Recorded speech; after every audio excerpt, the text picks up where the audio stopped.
tell the audience a little bit about what you do. I'm a creative agency owner. I've been doing basically business in the creative space now for 16 years. Started my first company back in 2006, 2007. It's basically kind of around the time I was kind of a side hustle for me at first, and then I took it full time when the economy really started to tank. I was in the mortgage industry at the time, and that really started to change things for me. And I was like, you know what? I'm just not going to put my income in the hands of anybody else ever again. So that made me go all in on myself, and I pretty much haven't looked back ever since. My agency does a lot of creative work, from videos, explainer videos, websites, rebrands, new brands, a lot of fun stuff like that. And we do print, video, and web. So we kind of cover all three of those, kind of the front side of marketing. We generate traffic as well for basically the assets that we build, whether it's a website or a landing page or a funnel, things like that. But we drive traffic through SEO and through paid ads. So that's kind of a nutshell. We're almost full service, but we really specialize on the creative side of things. Nice. That's awesome. Yeah, like one thing I noticed when I first met you is you have a really great operation. And also too, you know a lot about marketing, a very wide array of marketing, because what I found is that some people specialize, they're focused on one type of marketing, but you know quite a bit about different types. So, I have an interesting question for you. Like, what is kind of like a truth, like a marketing truth or like a business truth that but is a little bit different and contrarian to what most people believe? Yeah, I think that most people believe, especially in my industry, that marketing is some form of an art. And there's some truth to that, but it's more of an and. Marketing is more of a science. It's a science and then an art. We've seen, especially in the last decade, companies that have built really ugly websites that have made a lot of money. And it's because they understand the science of marketing, or they're at least falling in line with the science of marketing and doing things based on what's going to make people feel not intimidated, not overwhelmed, giving them too many options, right? Creating a brand personality. Like, there's all these different elements to it. So I think really understanding as an agency owner, as a marketer, that you actually need to first educate your client and then take them through a process where they have a plan. And I think the planning phase for me is where I've really set myself apart because of the mentors that I've had. So I'd say that the truth is that people need to have a marketing plan and not just throw stuff at the wall and think that marketing is some sort of art. Like, oh, I got a good idea and I think we'll do it this way. No, like, you need to have a scientific plan that is proven, that you can walk through, document, and then go execute, and then be able to make adjustments and pivots throughout that process. And if you think that you're going to get results in 30, 60, 90 days, in fact, I'll be even as bold as to say, if you think you're going to get results in a year, you're fooling yourself. So a lot of these business owners want to go to work with agency owners like myself, or just any kind of web design owner or marketer, whatever. And then they get 90 days in, they're like, I'm not getting any results. Or they even get 6 months in, I'm not getting any results. And it's like, well, I can understand that in 6 months you should be seeing some results, but the real ROI happens in the long term, over that long time horizon. So for me, I think just having realistic expectations, having a plan, and just being super clear that it's going to pivot and adjust as time goes on. Awesome.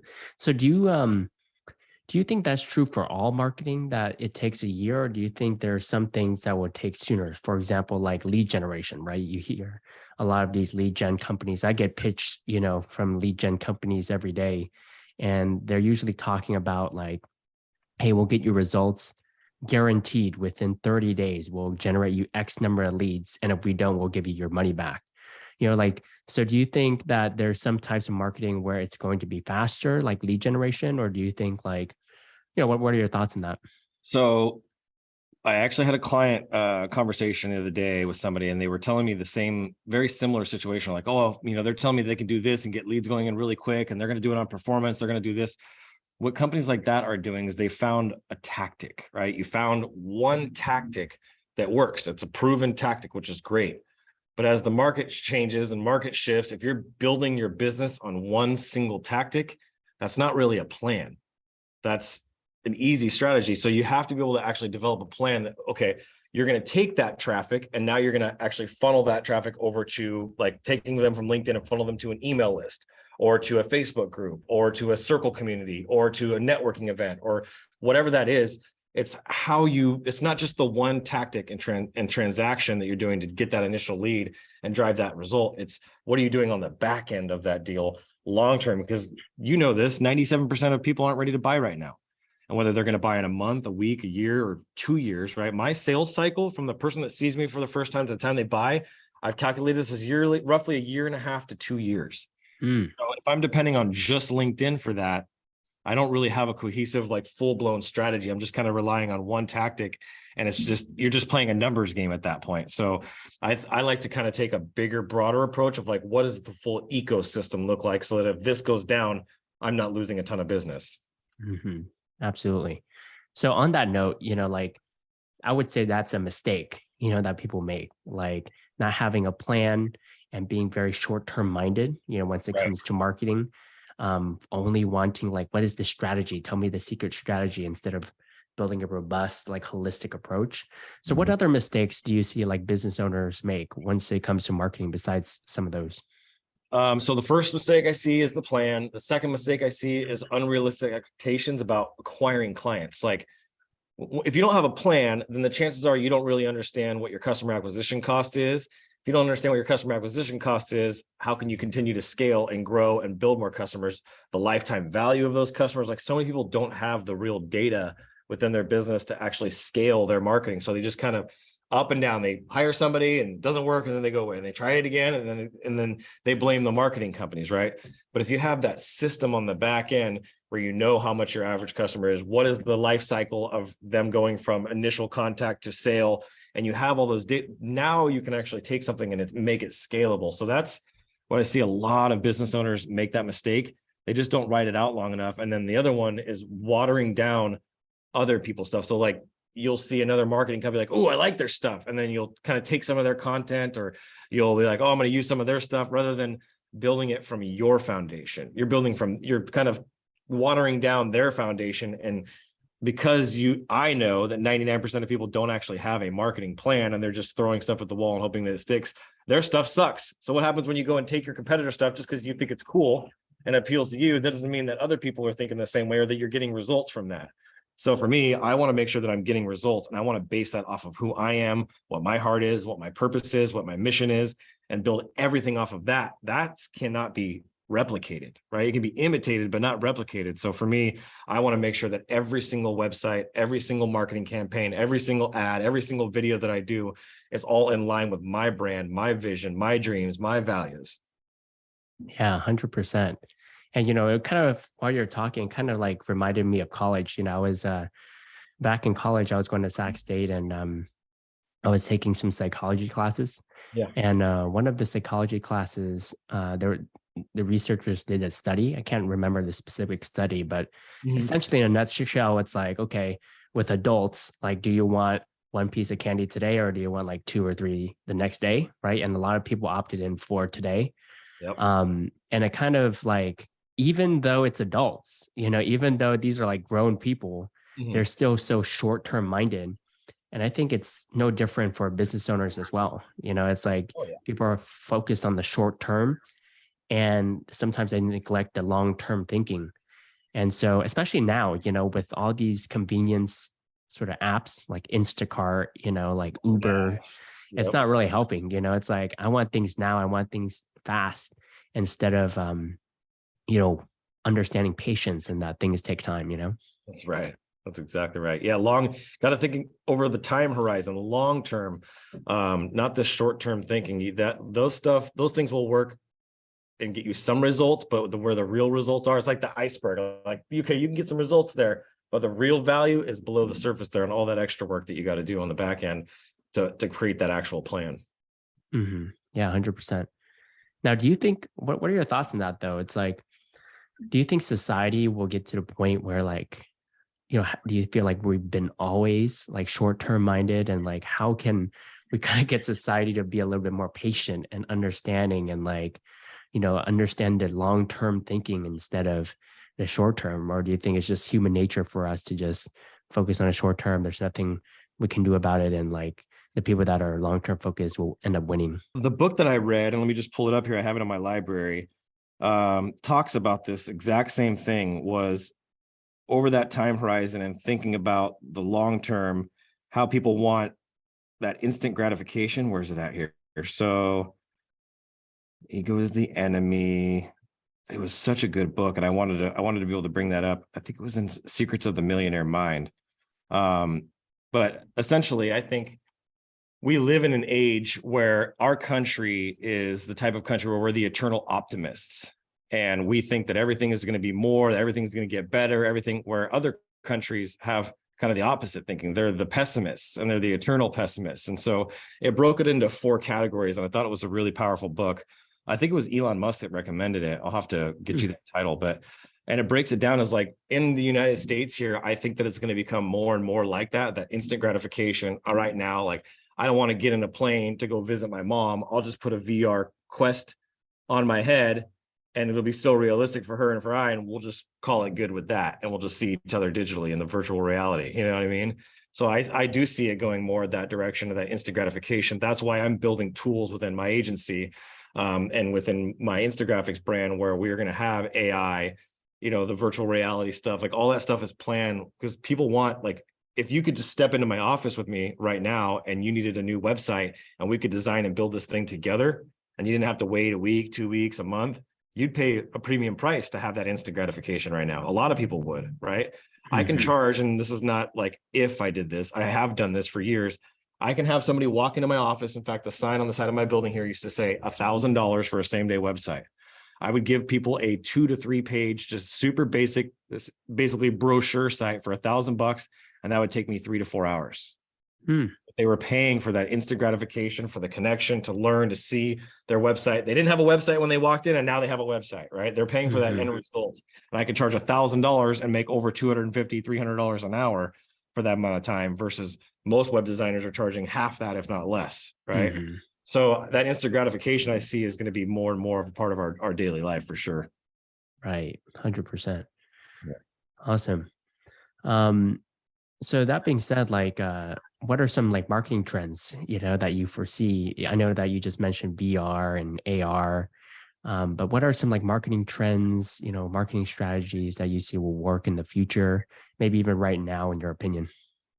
I mean, I don't think it's possible to have a marketing conversation these days without bringing up AI and ChatGPT and Journey and the Futurepedia.io and all the 100 sites, different AI tools you can get on there. I think those are going to be major parts of how we do business, how we streamline things, how we automate, how we interact with clients. Like, that's going to cut so much time. And a lot of people are afraid of that. But for me, the most valuable thing that I have in my life is my time, right? If I didn't have any time left, my daughter, my wife, my family, my friends, like, time is the most valuable thing.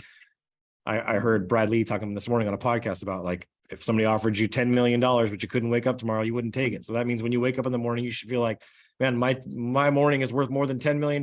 Pretty amazing, right? So you should be excited about your time. So AI tools and these different trends that we're having, where we can automate, right? Go high level, everything that's in the tech stack nowadays that you see, these things give us back our time. We're able to basically buy back our time to focus on the things that truly matter. This type of stuff, relationship building, connections, podcasts, interviews, education, like, those are the kinds of things that I see are going to become even more valuable and more people are going to have. And I think that all ties back to a brand. Yeah, 100%. I think like those are all really true. I see right now that Reels are doing really well. Like the YouTube Shorts. I've been going hard on YouTube Shorts 4 times a day, and, Wow. and I'm thinking about, man, should I go 5 or 6 times a day? It's like, it's popping. Yeah. It's garnered, I think, what, 1 billion. Fact check me on this, but I think like 1 billion, like daily viewers on YouTube Shorts a day. Yeah, Wow. it's growing, and I even see it really surpassing TikTok. Mr. Beast said that, like, man, YouTube, if you had the power to actually generate revenue on your content versus not, why wouldn't you go to YouTube Shorts, right? 100%. So I think once people start to see their friends jumping over and how much money they're making on YouTube Shorts, then they'll take their content over there and focus on that more. Well, yeah, the creator economy, if you will, is going to be so much different in a few years from now with AI, because AI is going to be kind of an easy thing. And so companies like Google, companies like, Chat GPT, where they're pulling their information, they're going to have to license information from creators like us. They're going to have to get permission in the form of currency or in the form of some sort of release, right? There's going to be consent that comes behind this stuff. So content creators, this is a great space to be in. And I think the fact that YouTube is going to start monetizing YouTube Shorts and start allowing people to make money off that, similar to Instagram Reels, the person that ends up offering the most and has the most fluid platform is going to be the winner. And I think YouTube's just got such a big head start. It just makes more sense. Definitely. Yeah. Now, how do you see like business owners being able to leverage AI for their marketing? Like, whenever there's a gold rush, there's like a land grab, people go over there, whoever gets there first gets the most. And then by the time people like trickle in towards the end, they kind of lose out on most of the rewards ready. Yeah. So like, what is a land grab right now once it comes to AI? Like, what can people be doing to like garner the most land, related to AI and their business and marketing? Well, what's cool about it, there's a couple dynamics to AI that are good and then a couple that are bad. One of them is that it can't be copyrighted. But if you make an original art piece out of that AI piece, then you can copyright it. So being able to take those pieces and completely customize them, make them unique to your brand. Like, I mean that, like your personality, your core value, like when you add the branding and the storytelling side to the AI artwork, that's where it's going to become valuable. And that information can be used in thumbnails, can be used in ads. Like, AI is going to become such a daily part of our life that we're going to have ads. It's kind of like similar to like something you shared with me. Actually, I won't give it away, but being able to make an ad that specifically goes out to a group of people like, hey, John, and have an ad that's specifically catered to that person, and maybe even like talks about their state or one of their interests. Like, you're going to see advertising get so personalized, and so like it'll show a picture of me from my social media with that specific shirt on the ad. Right. That's the level that AI is going to bring us to. And I mean, I remember a few years back, there was a ad campaign that was running for clothes. It was like sweaters and jackets and stuff. And they had people's last names on them. And I was like going through ads, and it was like anybody named Boysel. And they were running ads to the people with the last name Boysel on all this t-shirts. And I'm like, what in the world? It kind of tripped me out and made me feel like a little uncomfortable, but that's gonna not just be a reality. That's going to be every day, all day long. That's what we're going to be seeing.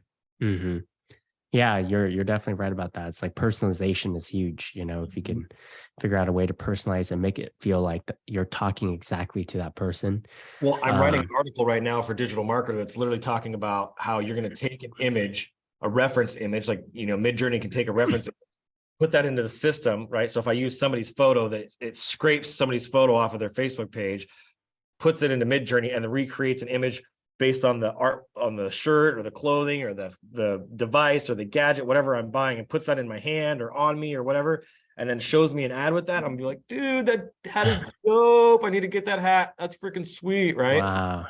So that's what we're going to be seeing here in the future. And so the people that are starting to think like that are going to be ahead of the game. The other thing is, and I know we talked about this before, is cryptocurrency and taking payments and monetizing your content that you create through cryptocurrency and getting what we call like micro payments. Another big deal. I just talked about this on my last article. So I think Web3, crypto, AR, AI, like all these things are huge, and there's so many rabbits to try to chase. You just got to find the thing that really is most authentic to you and to your mission and your values and your mission, like your purpose.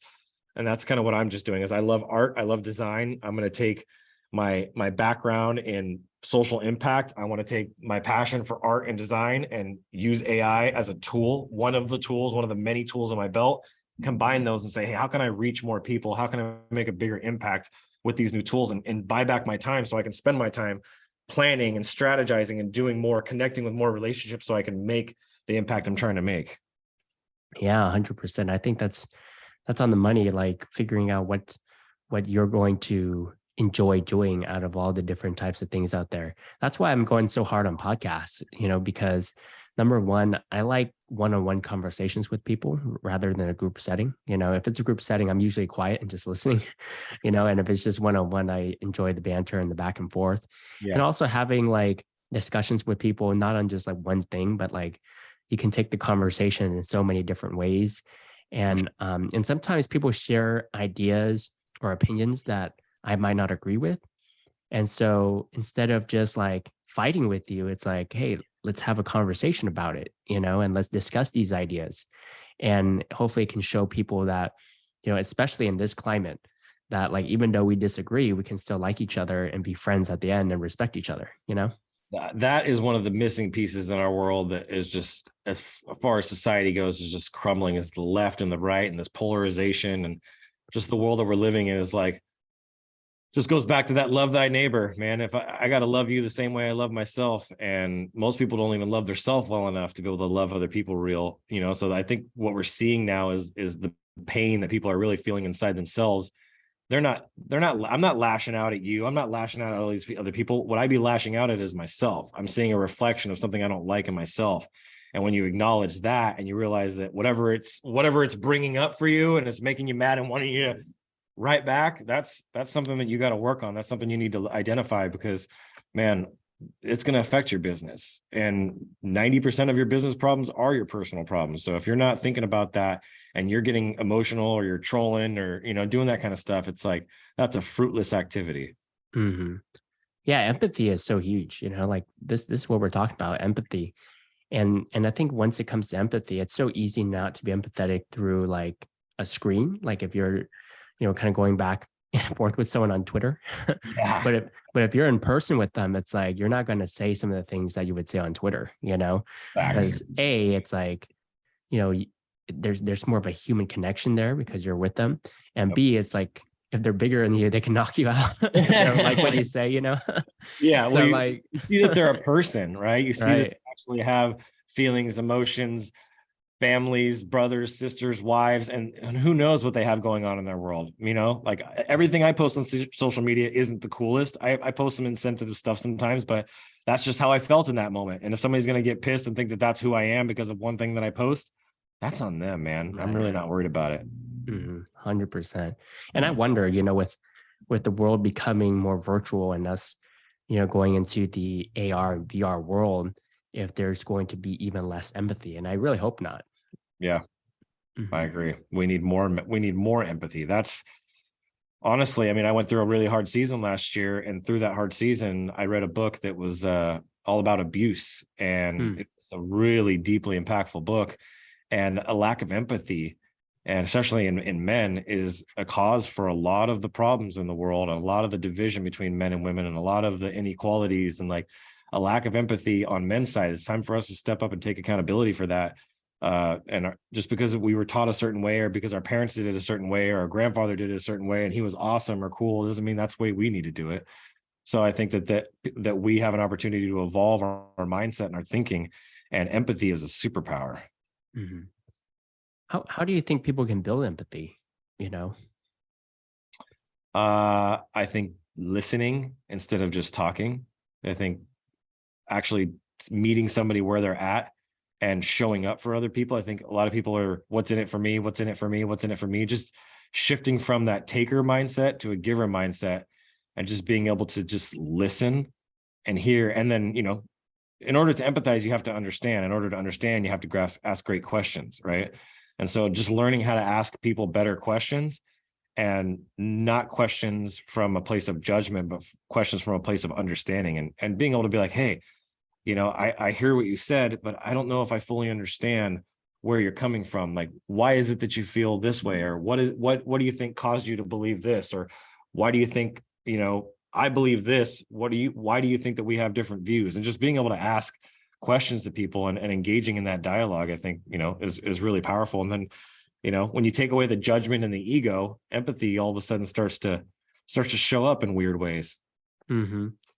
Yeah, listening is huge. It kind of reminds me of the book 7 Habits of Highly Effective People. Yep. And one of the chapters is, listening and empathetic listening. There's like different levels of listening, and so a lot of people never get to the empathetic listening. They're just either hearing, and like one word goes in and out goes the other, like you're hearing what they're saying, or 100%. You're kind of like active listening, but you still like are thinking your own head, of what you're going to say back.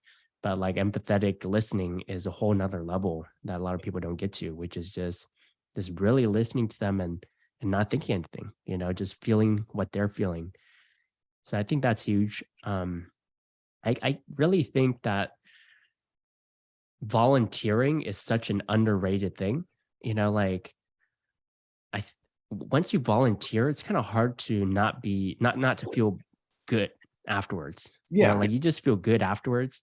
And I think that really builds empathy right there. It's like you've helped someone, you feel good about it, you see that you actually improve their lives. And so maybe that becomes a practice, like everybody talks about meditation. It's like, what if volunteering becomes another practice, like a cold shower, like people are into the cold showers right now, jumping in there, or like working out, doing Yep. push-ups, pull-ups. It's like, what if you like spend some time to volunteer? Like, what could that do for your life? 100%. You gotta, just like anything else, you gotta put the reps in. You gotta keep practicing. You gotta keep putting the time in and making the investment into empathy to really get a better understanding. It's an area probably of my biggest growth in this last year is just being able to have empathy for other people in a new way, because it's so easy, especially as a Christian, to judge and to chalk things up as the enemy or the devil, or like making mistakes or sin. And it's like it's just function or dysfunction at the end of the day. And when you listen to people and you listen to actually listen and not just to respond, and you try to meet them and see where they're at, and you take the time to understand where they're hurting and why they're hurting, like we all have something. Right. And so that's just being able to, oh, here's another thing. In order for you to have good empathy, you have to show up and be vulnerable to make the other person feel safe enough to be vulnerable, to really get to the place of where they're at. Mm-hmm. For them to be able to share where they're truly at. Because otherwise, if you're like, oh, I'm great and I'm this and I'm that and I'm happy and I'm grateful and all these different things, like they're not going to feel like they can share their garbage, share their junk, share their shadow self, share the things that truly matter that you need to hear in order to be able to meet them where they're at. Mm-hmm. Yeah, that's definitely huge, being vulnerable. I also saw a study that said like people that have a hard time with empathy um don't have means. So like they're focused on like, there's like a what's the hierarchy of needs. Uh-huh. So if you're just focused on like trying to figure out when your next meal is, it's kind of hard to like be nice or be empathetic to people. Now that shouldn't be an excuse, like No, it's even not. though you're broke, you can Yep, still be empathetic. that's But right. it's a little bit more difficult when people are like in their back of their minds, they're like struggling to survive, Yeah, they're in survival mode. Exactly. And so like what if we can also figure out how to get people to get out of that state of survival mode and get more, especially with AI coming, more and Yeah, more people are going to lose their jobs, and sure. I kind of, I can see both sides. Some people say that the AI is different than the, other industrial revolutions out there. Yeah, Um, because you hear people say like, yeah, just because AI is coming doesn't mean that you can't find it's not going to create new jobs, yeah. but it's going to create less jobs than before, so that's one thing I'm kind of like debating. Hmm. I think just like the internet, it's going to create massive opportunities. I think just like every major technological, when something went away, right? Like we used to have the horse and buggy, and the cars came in. They're like, oh, this is going to destroy. There's still horses. People are still Mhm. breeding horses. People are still selling horses, right? Horses may be used in a different way now than they were before, but there was a bunch of jobs created off of the automobile, right? At every big turning point in our world, that people, there's always been people that are like, oh my gosh, this is going to destroy this. Oh my gosh, this is going to destroy this. That goes back again to that eternal optimist versus the eternal pessimist. And then there's the indefinite optimist and the indefinite pessimist, right? And so like these are just four quadrants. And I think it's important to just operate from a place of abundance, but not a place of entitlement. Mhm. Absolutely. Yeah. Or even being naive, of Yeah, what's going on. for sure. Yeah. So like you mentioned Christian, being a Christian and Yeah. being trying to be more empathetic. So like I noticed that I admire it too, that you're very open about your faith. And I can imagine some business owners not being comfortable sharing about their faith, so openly. So have you ever like felt that by talking about your faith, you have alienated some business owners? To be honest, after some of the conversations I've had in the last few days and what I've gone through last year, I am very positive that in the past, throughout my last 15 years in business, when my faith has been even more outspoken, right? Faith-based business show that I had at one time, I'm sure that I offended and pushed people away that weren't in the same beliefs, that I should have been a better steward and a better person like Jesus, and welcomed and met them where they were at and accepted them for where they were at, rather than casting judgment. And I don't think I've really judged anybody, but I'm sure that I've been so outspoken that I've just been too much for people, right? And so now it's not that I dial it back, it's just I understand how to listen first, see where they're at on their journey, because like everybody's in a different phase of their walk. Just because you don't accept and believe in God yet, it doesn't mean that you're not going to at some phase in your life. And if you don't, then you don't. When you get to the pearly gates, I believe you're going to be confronted with the truth one way or another, right? In this life or the next. And so I think whether you choose to accept it, I'm just at the place now where I'm just going to walk it out myself. And if somebody sees that and they like that and they see the fruit and the things that are happening in my life because of it, and they want to try it out, then that's really just the person I want to be. I just want to meet them where they're at. Mm-hmm. Yeah, definitely. So, how do you deal with kind of like if someone is, um, you know, they might feel a little bit alienated because of your openness to your faith? Like, how do you deal with that? I think again, it comes back to our conversation of empathy. Is like, I would just tell somebody, and I'm sure that, like I said, I'm sure that it's happened before. If somebody came to me and said something, right, they communicated to me how that made them feel, I would first apologize and apologize for making them feel not seen, dismissed, or like their opinion or their viewpoints weren't valid, because they are. Just because it's not the same as me, it doesn't mean that it's not valid, right? So I think if I've made anybody ever feel alienated because of my faith, I would just want them to understand that came from a place of me that had nothing to do with them, right? This is something that I need to own, and I'm sorry that I made them feel the way that I made them feel. Mm-hmm. Yeah, that's a great way to go about it. But I'm not going to apologize for being me, right? Exactly. You can't apologize for being yourself. You gotta stand firm in what you know for yourself is the truth. And I've lived too many years of my life without God, and then I've lived a lot of my years with God, and I prefer with God in every way. Yes, absolutely. Yeah. Love it. Yeah. So, kind of like a change of topics, like I saw a recent post you made about like, you listed out a bunch of mentors. Yeah. That like a ton of mentors and kind of like the lessons you've learned from them. So I guess like if you had to summarize it, like what are some of the things that you've learned from your mentors that really changed your life? Oh man, we could do a whole podcast episode. Mentors are like my post. Mentors change everything. I'm going to put that on a t-shirt. I'm going to say that right now. I'm going to claim it, and I'm going to make sure that it gets done, and I'm going to send you one.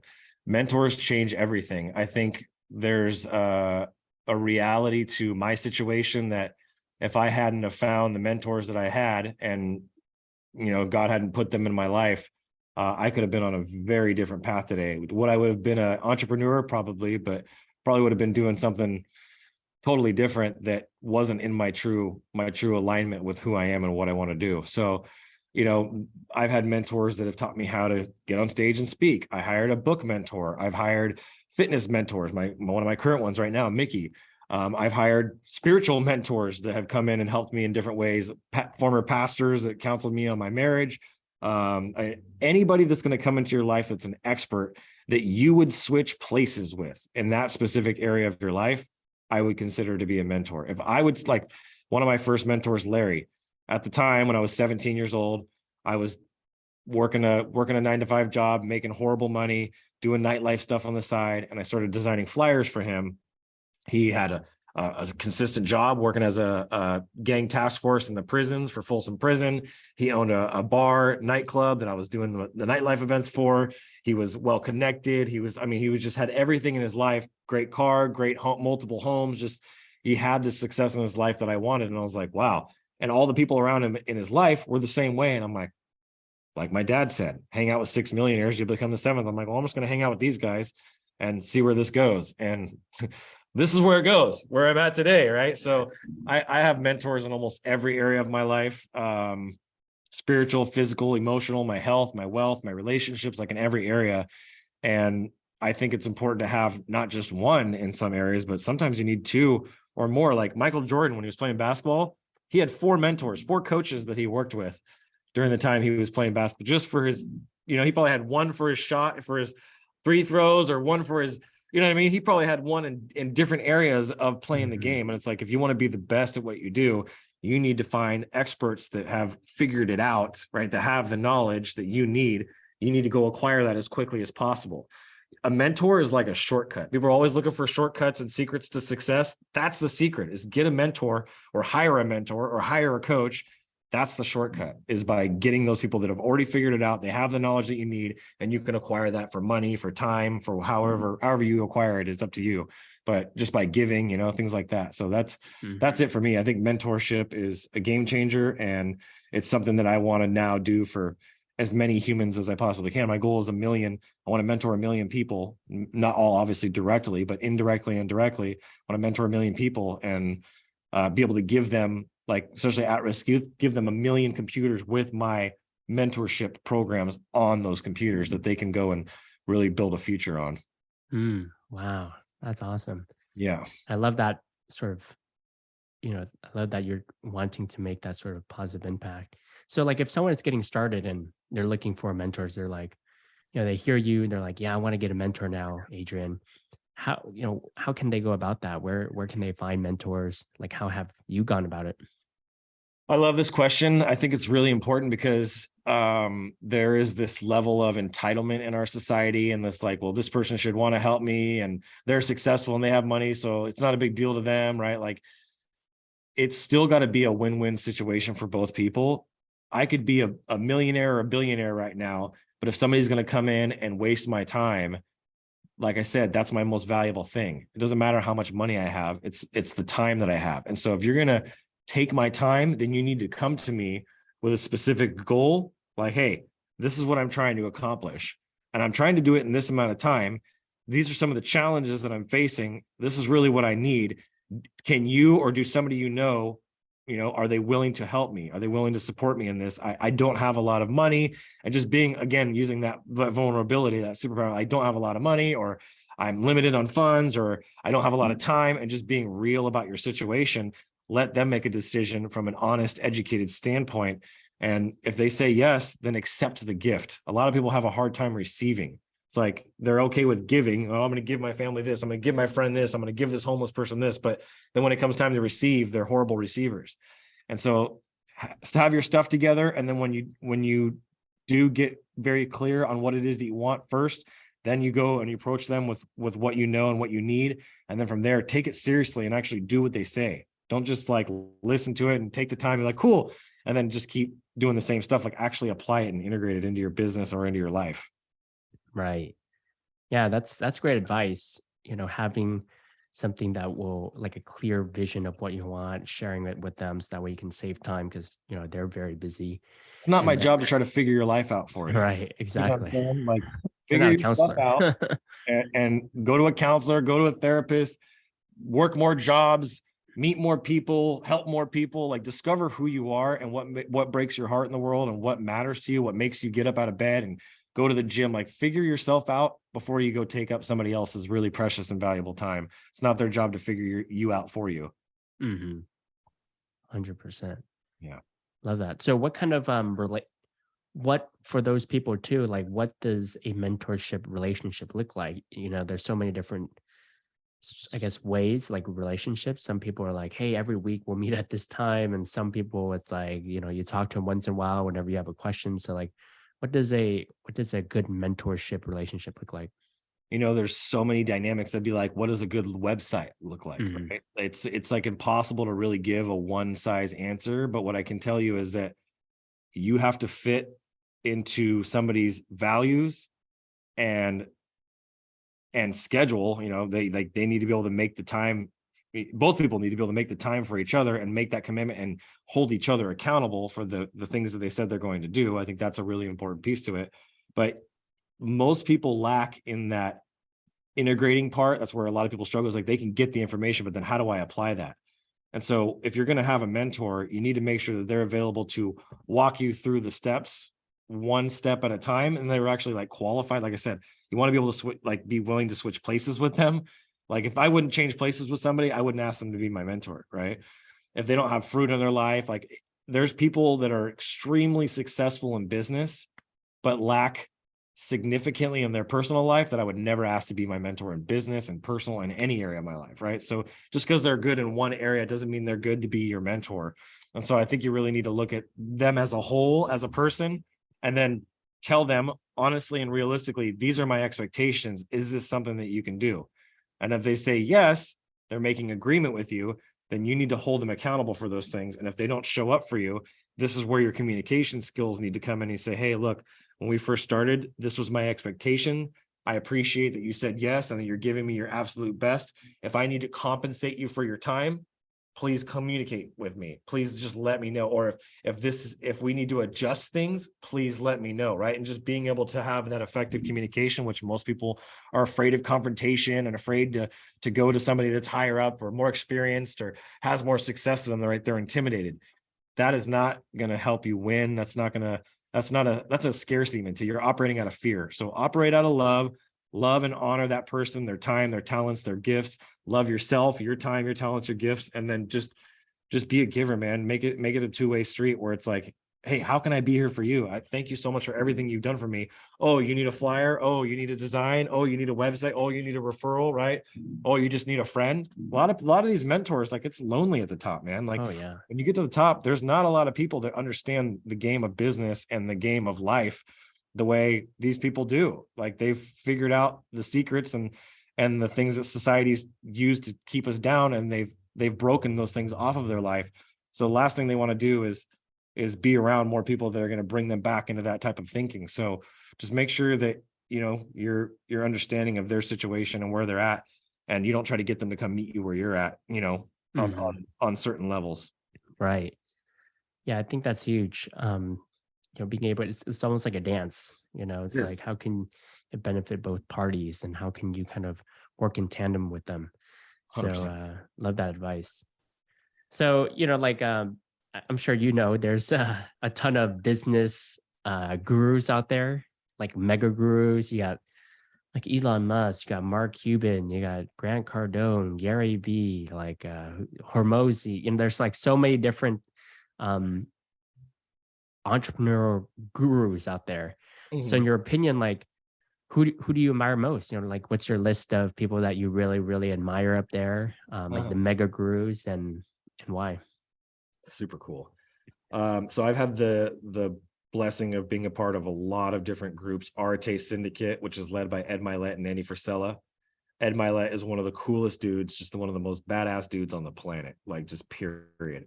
As a man, as a father, as a friend, as a believer, as a businessman, as a group leader, like on every level, this guy exemplifies what it means to just truly be your best version of yourself. And he's a huge inspiration for me.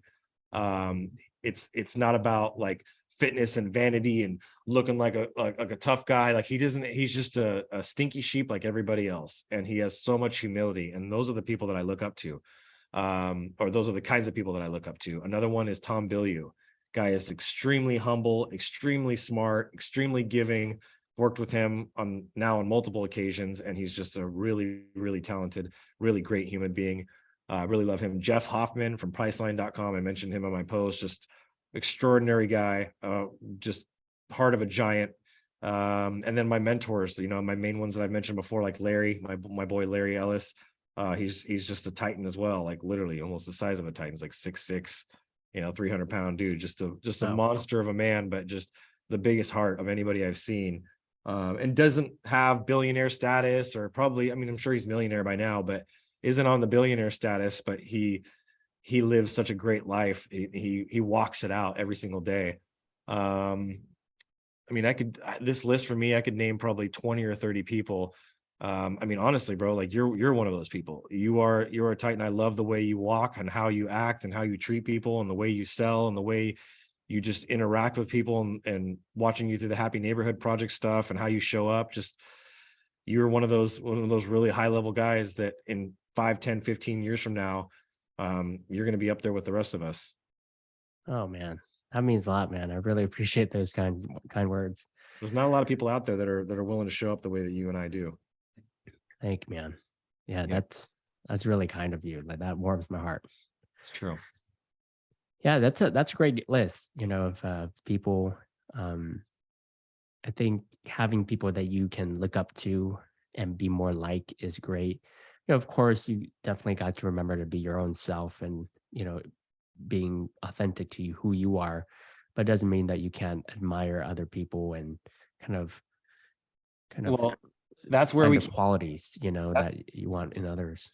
that's where that dangerous spot is. Like, we can't get so caught up in our egos. It's like, we got to be ourselves. But the reality is that me, Adrian Boysel, and a lot of my personality is the accumulation of everybody that I've come into contact with in my life. Right.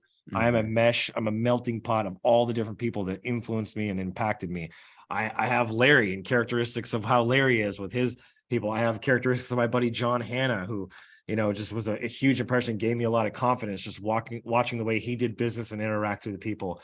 Tom's and Jeff and Ed. And I mean, there's so many people that I could name that have influenced the way that I think, the way that I act, the way that I carry myself, how I stand. Like, I am not just one of those people. I am all of those people.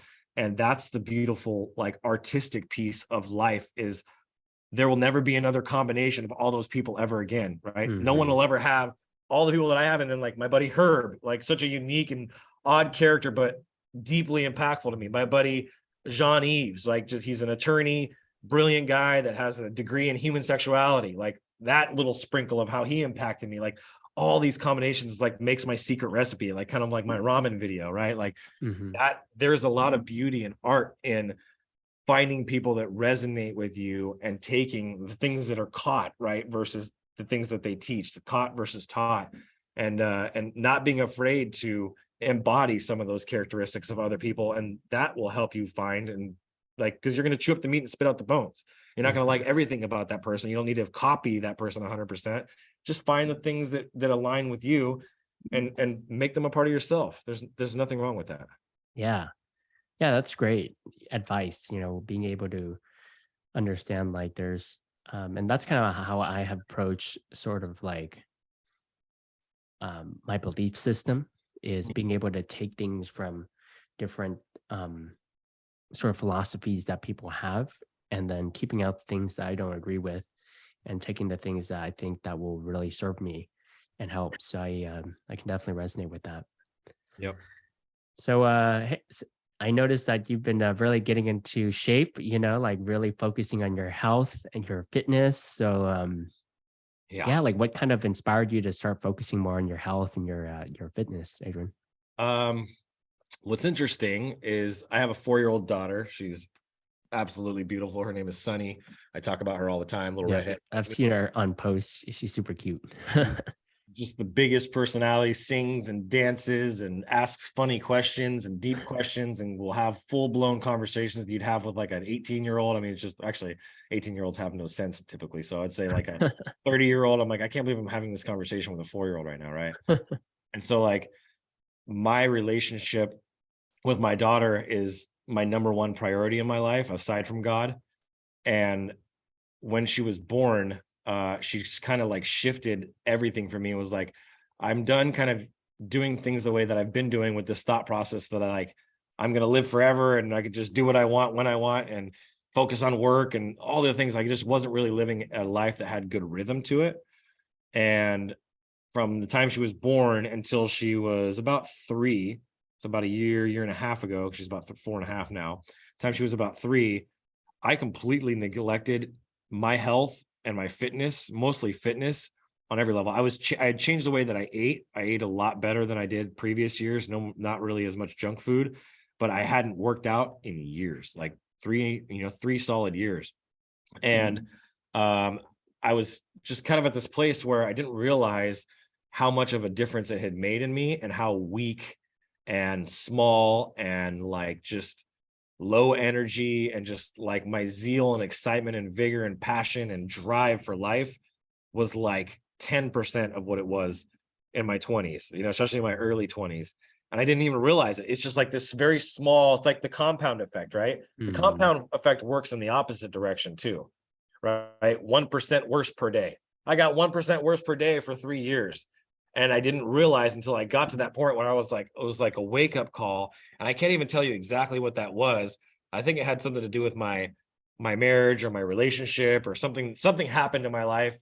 And during that season, I was praying. I spent some time one-on-one, and I hadn't for a while with the Lord. And I was like, what is it that you need from me? What is it that I'm supposed to be doing that I'm not doing now?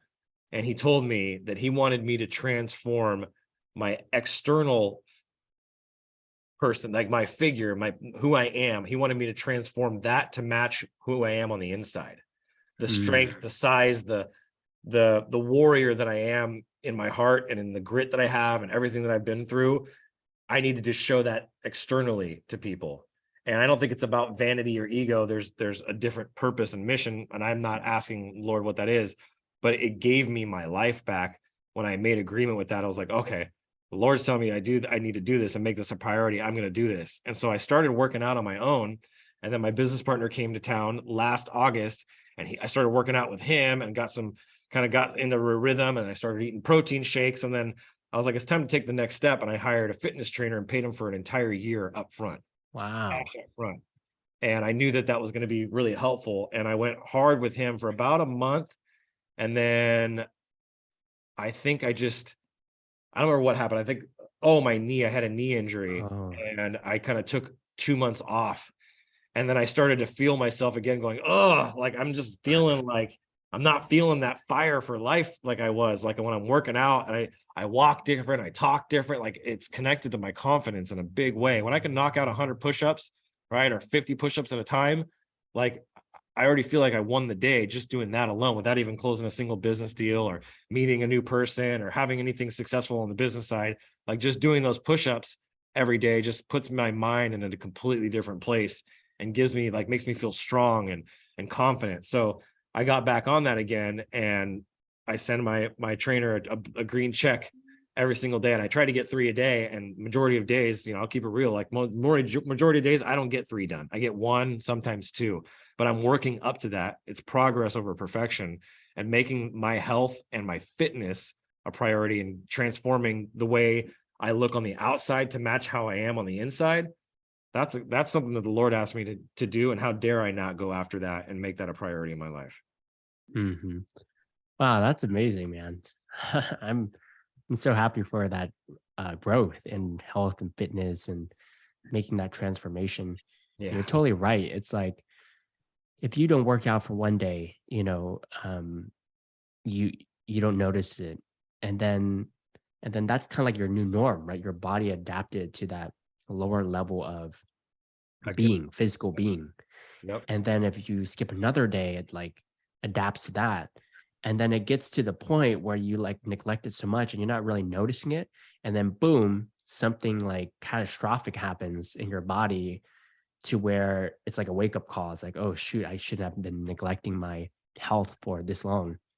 And so yeah, that's huge. It's like people, I feel like we take our health for granted. It's like there's some people that can't even do certain things because of they're just not able to physically. And so yeah, I've been working out going close to 10 years now. It's been crazy. Wow. And it's definitely been ups and downs. Like there's some months where I kind of don't go for whatever reason. But I've been pretty consistent the past 10 years, and it's gotten to the point where like for me it's just fun. It's like it's just fun to exercise now. Like if I don't, it's like the Netflix for me. Oh, what's that? That's huge. I said I love that. That's huge. See, and that's what I've been telling myself every day is like, I have to work out today. Oh, that's right. Okay. I still have to work out. I'm done with that. That doesn't work for me. That mentality and where I'm operating from, it doesn't work for me anymore. I've rejected that. And I'm like, I get to work out today. Right. I love working out. I get to work out today. I love working out. I've been telling myself that multiple times a day, because the reality is working out is painful. It's a struggle. It's uncomfortable. There's recovery. There's all the other things that go along with it, and protein and BCAAs. And like, it's a lot of work. Like it requires a certain amount of your time. And I just felt like for many years, I didn't have that time to give to it. Mhm. And I would have been kicking myself 10 years from now when I'm freaking, diabetic and all the other stuff that I could possibly be, because I neglected it for so many years and I didn't make it a priority. Mhm. Yeah, yeah, that's definitely huge, making it a priority. That's kinda how I prioritize health. It's like, I see health as like, if I'm not healthy and I get sick or I get, there's something really bad that happens to me, then I can't be there for my family. I can't be there for my kids. I can't be there for my business. I can't be there for other people. And it's like, that should be one of the top priorities, it's your health. And then everything else kind of comes afterwards. So, Part of your foundation, yeah. And mhm, that's where my foundation was weak. And like, how confident of a man or a person can you be, as if you're like, I want to be in good shape and I want to get ripped, or I want to, and then you don't do anything on that, right? When you mhm, don't honor the words and the commitments that you make to yourself, that's going to trickle out from there to everything that you do in your life. It's going to take away from your confidence. mhm. Yeah, absolutely. So yeah, Adrian, this has been a real pleasure. Thank you so much for, being on and just sharing your wisdom and your knowledge. Anytime. Where can people find you? Can you share just kind of like plug Yeah. your, socials and your where people can find you? Yeah, I'm easy to find. Just Adrian Boysel, ADRIAN BOYSEL. My handle for Instagram is at Mr. Boysel, MRBOYSEL. And then you can check out my website, adrianboysel.com, ADRIANBOYSEL.com. And yeah, reach out to me, send me an email, shoot me a message on Instagram, Facebook, whatever. I'm also on LinkedIn too. So you can find me on every platform. So whatever your favorite platform is, hit me up there, introduce yourself. I love to meet new people. Awesome. Thank you again, Adrian. Thanks, Bye, Phong. everyone.